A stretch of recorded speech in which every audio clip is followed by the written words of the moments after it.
Washington Post. Trump downplayed coronavirus despite more than a dozen warnings in daily briefings.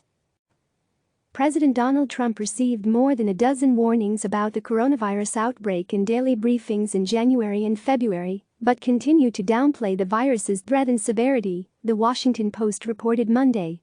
Citing current and former U.S. officials, the paper reported that the warnings came in the president's daily brief, a summary of intelligence reports from the various agencies which tracked the virus's proliferation, highlighted China's inaccurate characterization of the disease and its death toll, and warned of potential widespread ramifications related to the pandemic.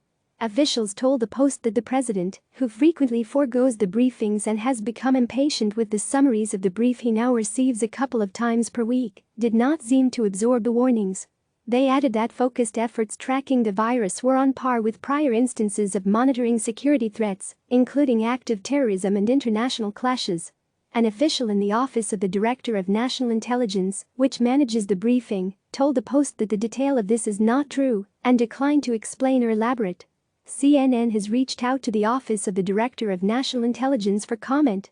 U.S. officials told the Post that the briefings included both overarching reports on elements of the worldwide state of the pandemic, as well as more concise accounts on the virus's status. The news builds on prior reporting that officials had prepared information and attempted to convey it to the president for months. Intelligence U.S. spy agencies were tracking the rise of the novel coronavirus as early as November, weeks before that information was included in Trump's daily intelligence briefing, a former U.S. military official told CNN. The president's daily briefing first included information the U.S. intelligence community had gathered about the contagion in China and the potential it had to spread to the U.S. On January 3, a person briefed on the matter told CNN. According to one official who spoke to the Post, by mid to late January, the virus was brought up more often as either a focal point of the report or executive update and was verbally conveyed to Trump. Officials told the paper that Deputy National Security Advisor Matthew Pottinger urged for cutting off air travel from Europe in February, though Trump did not make the move until March. By March, the briefing's warnings had become more ominous, officials told the Post, and intelligence agencies began to spend more energy and manpower on tracking the virus's spread.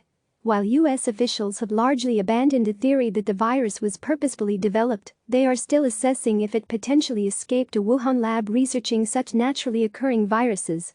"We're looking at it very closely, but we just don't know," a senior U.S. intelligence official told the Post. CNN's Zachary Cohen, Jim Ciuto, Alex Marquardt and Evan Perez contributed to this report. Click subscribe to receive the latest news.